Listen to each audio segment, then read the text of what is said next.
Hello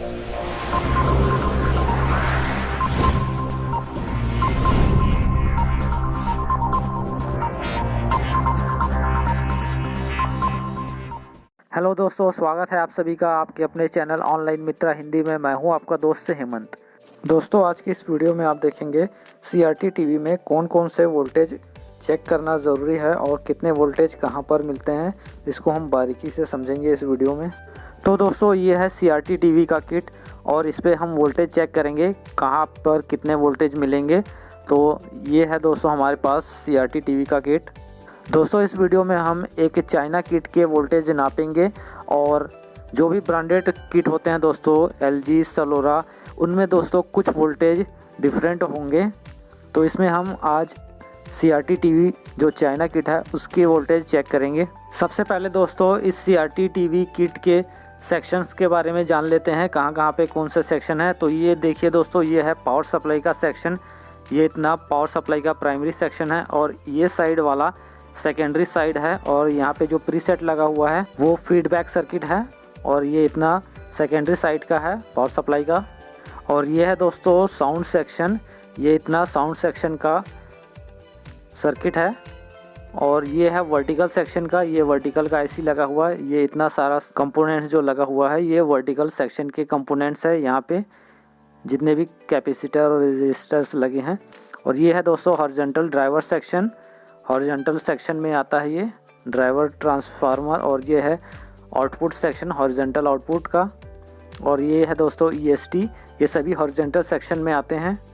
ये इतना सा कंपोनेंट्स है और ये है दोस्तों ये सभी कंपोनेंट्स हॉरिजॉन्टल सेक्शन में आते हैं। यहीं से दोस्तों सीआरटी बेस के लिए 180 वोल्ट की सप्लाई और हीटर की सप्लाई यहीं से जाता है।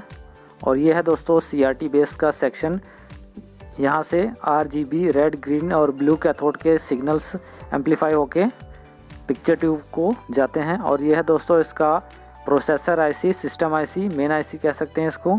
सबसे पहले दोस्तों हम यहाँ पर एसी वोल्टेज चेक करेंगे, इसलिए हमने मल्टीमीटर को 600 वोल्ट एसी की रेंज पे सिलेक्ट किया है। और जो प्रॉब है हमारे पास लाल और काले रंग के, दोनों को सीधे जहाँ पे एसी का जो वायर आता है वहाँ पे लगा देना है। यहाँ पे हमें 220 या 200 वोल्ट मिलने चाहिए। यहाँ जितना भी सप्लाई आ रहा होगा दोस्तों यहाँ पे शो करेगा, यहाँ पे 230 240 के करीब वोल्टेज आ रहा है। तो ये है एसी इनपुट का। यहाँ से दोस्तों लाइन फिल्टर लगा होता है और डायोड लगने के बाद ये डीसी वोल्टेज बनता है। और यहाँ पे हमें जो डीसी वोल्टेज चेक करना है दोस्तों, ये जो निशान दिख रहा है आपको फ्लोटिंग ग्राउंड का, इसके अंदर में वोल्टेज चेक करना है। तो हमें मल्टीमीटर का जो प्रॉब है काला वाला ग्राउंड का, वो फिल्टर कैपेसिटर के माइनस पॉइंट पे रखना है। और इस साइड सेकेंडरी साइड में जब वोल्टेज चेक करना है हमें, तो यहाँ पे ग्राउंड का वायर रखना है। तो इसके अंदर हमें दोस्तों चेक करना है। तो यहाँ पे हमें 316 वोल्ट मिल रहे हैं, यहाँ पे लगभग 300 वोल्ट आना चाहिए, 300 330 इतना वोल्टेज यहाँ पे मिलना चाहिए। यहाँ पे जितना एसी वोल्ट आ रहा है उससे अधिक वोल्टेज आना चाहिए। और ये देखिए दोस्तों, ये आ गया है एसएमपीएस ट्रांसफार्मर पर। इसके बाद यहाँ पे ट्रांजिस्टर लगा हुआ है। तो ये ट्रांजिस्टर पे दोस्तों हाई वोल्टेज बन रहा है फ्रीक्वेंसी के साथ। तो डिजिटल मीटर कई बार वोल्टेज शो नहीं करता है। तो यहाँ पे ट्रांजिस्टर पर 300 वोल्ट डीसी मिलना चाहिए। उसके बाद दोस्तों पावर सप्लाई सही काम करेगा। तो यहाँ पे सेकेंडरी साइड में आपको वोल्टेज चेक करना है। तो ये है दोस्तों सेकेंडरी साइड की अर्थिंग, यहाँ पे हमने ग्राउंड कर दिया है। और लाल वाले वायर से 110 वोल्ट का जो डायोड है उसके कैथोड पे हमें यहाँ पे वोल्टेज चेक करना है 110 वोल्ट। उसके बाद दोस्तों यहाँ पे डायोड पे हमें 24 वोल्ट चेक करना है। उसके बाद दोस्तों इस डायोड पे हमें लगभग 9 से 12 वोल्ट चेक करना है, यहाँ पे 10 वोल्ट आ रहा है। उसके बाद ये जो डायोड है यहाँ पे 14 वोल्ट लगभग आ रहा है, यहाँ पे 12 से 15 वोल्ट हमें मिलना चाहिए, जो कि साउंड आईसी को जाता है। यह है साउंड आईसी। तो इस पे दोस्तों सप्लाई आ रहा है। तो साउंड आईसी पे भी दोस्तों 12 से 15 वोल्ट की सप्लाई यहाँ पे आना चाहिए। उसके बाद दोस्तों हम वोल्टेज चेक कर लेते हैं। 110 वोल्ट जो है वो हमारे ईएसटी को जाता है और ईएसटी से ही ये आउटपुट ट्रांजिस्टर के कलेक्टर पे जाता है। यहाँ पे देखिए 110 वोल्ट के करीब मिल रहा है और यहाँ पे भी हमें मिल रहा है।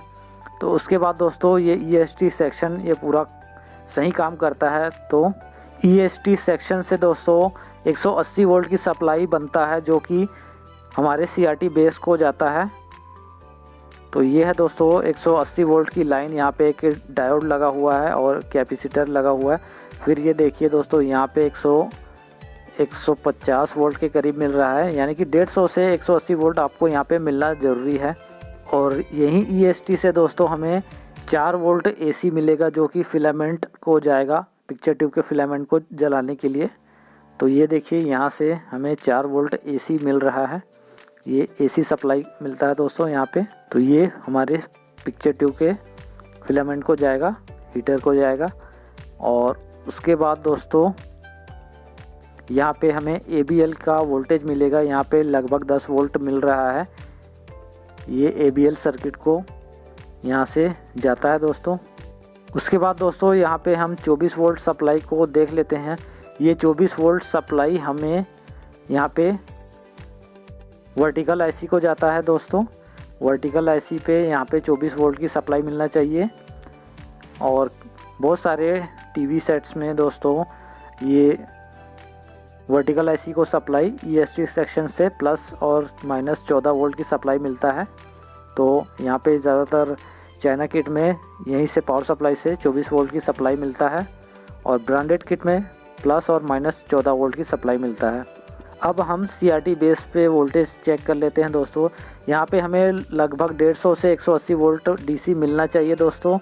यहाँ पे ये जो वोल्टेज हैं दोस्तों, ये जाते हैं हमारे 3 ट्रांजिस्टर पे, रेड, ग्रीन और ब्लू ट्रांजिस्टर पे। और उसके बाद ये तीनों कैथोड के पॉइंट पे जाते हैं, जो कि हमारा CRT बेस यहाँ पे लगा हुआ है।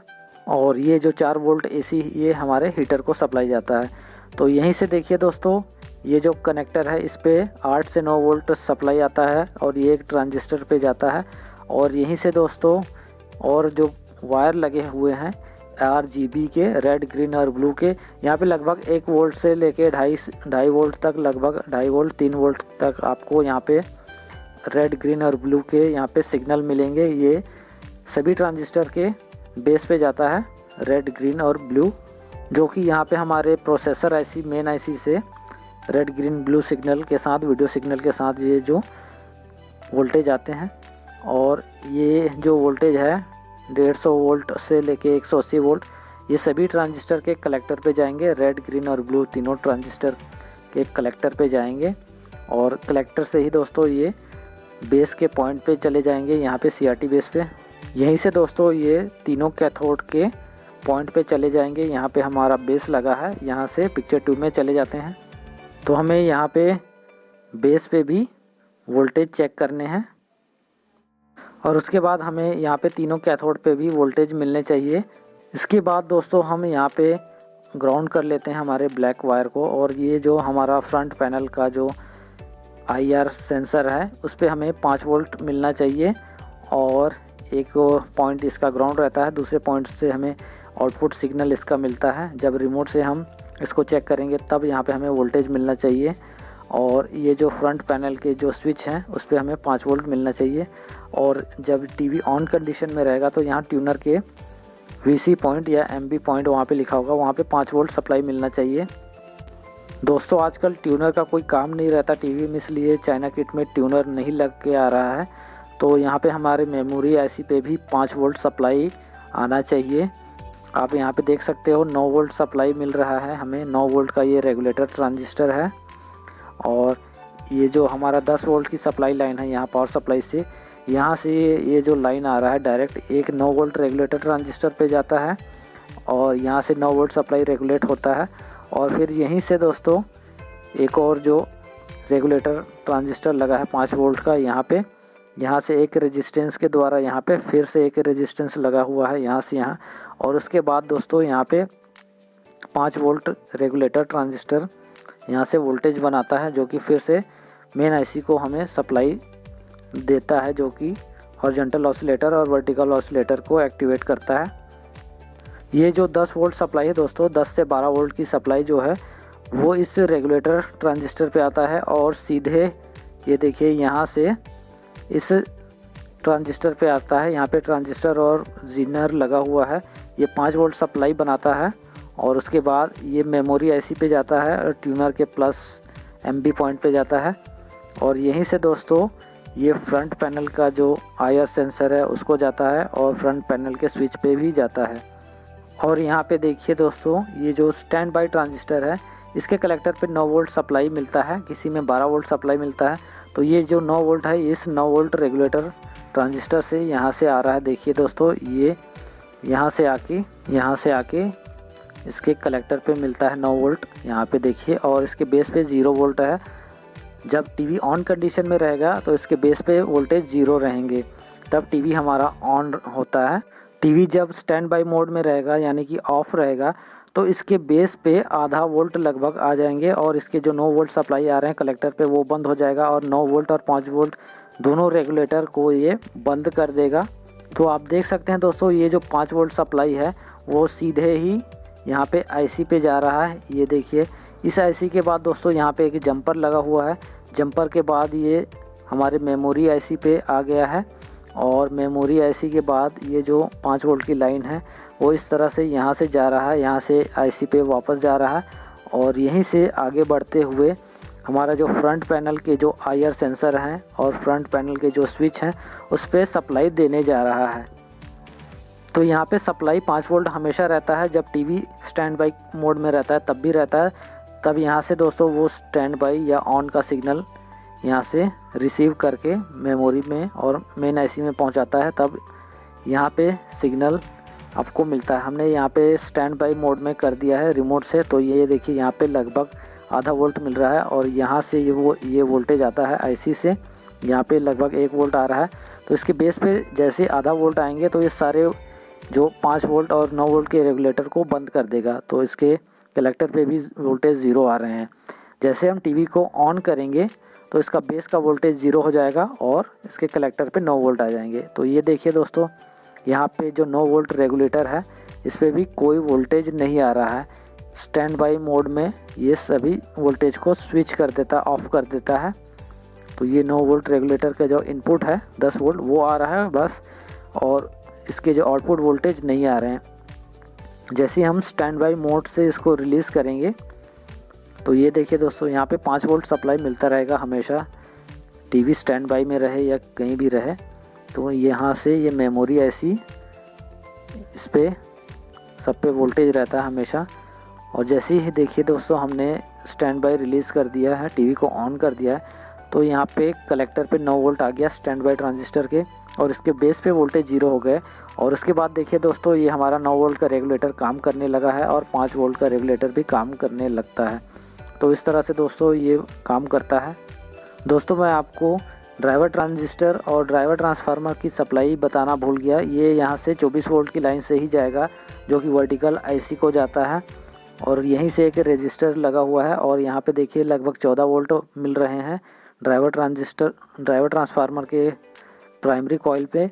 और यहीं इसके कॉइल से यहाँ पे एक ट्रांजिस्टर लगा होता है ड्राइवर ट्रांजिस्टर, इस पे आपको वोल्टेज मिलेंगे और इसके बेस पे IC से लगभग आधा से 1 वोल्ट मिलता है।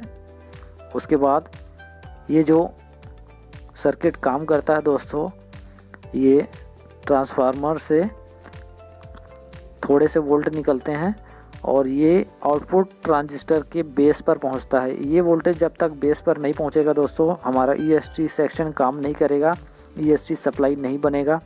तो दोस्तों ये था CRT टीवी के चाइना किट का वोल्टेज। यहाँ पे हमने अलग अलग वोल्टेज यहाँ पे चेक किए हैं दोस्तों, लेकिन सभी टीवी में एक जैसे वोल्टेज नहीं होते दोस्तों, सबके वोल्टेज कुछ ना कुछ डिफरेंट होते हैं। 110 वोल्ट तो आपको सेम मिलेगा दोस्तों सभी में। तो दोस्तों ज़्यादातर चाइना किट में ऐसे ही वोल्टेज आपको देखने को मिलेगा और जो भी ब्रांडेड किट होते हैं दोस्तों उसमें उसके सर्किट के ज़रूरत के हिसाब से अलग अलग वोल्टेज मिलते हैं, अलग अलग वोल्टेज बनता है दोस्तों। अगर ये वोल्टेज उन सेक्शंस पे ना पहुँचे तो या कम पहुँचे तो टीवी में क्या क्या ख़राबियाँ उत्पन्न होता है, इसके बारे में अगर आपको वीडियो चाहिए तो कमेंट ज़रूर कीजिए दोस्तों। मैं अलग से हर सेक्शन के अलग अलग वोल्टेज की पूरी डिटेल्स और भी बारीकी से डिटेल्स के साथ वीडियो बनाऊंगा और उनके कम वोल्टेज बनने पर या वोल्टेज बिल्कुल नहीं बनने पर क्या क्या टीवी में ख़राबियाँ होता है उसके बारे में मैं अलग से वीडियो आपको बना के दे दूंगा। आप कमेंट ज़रूर कीजिएगा। तो दोस्तों ये वीडियो आपको कैसा लगा कमेंट करके ज़रूर बताइए। वीडियो अच्छा लगा हो तो लाइक और शेयर ज़रूर कीजिए और चैनल पर नए हैं तो चैनल को सब्सक्राइब करके बेल आइकन को ज़रूर दबा दीजिए।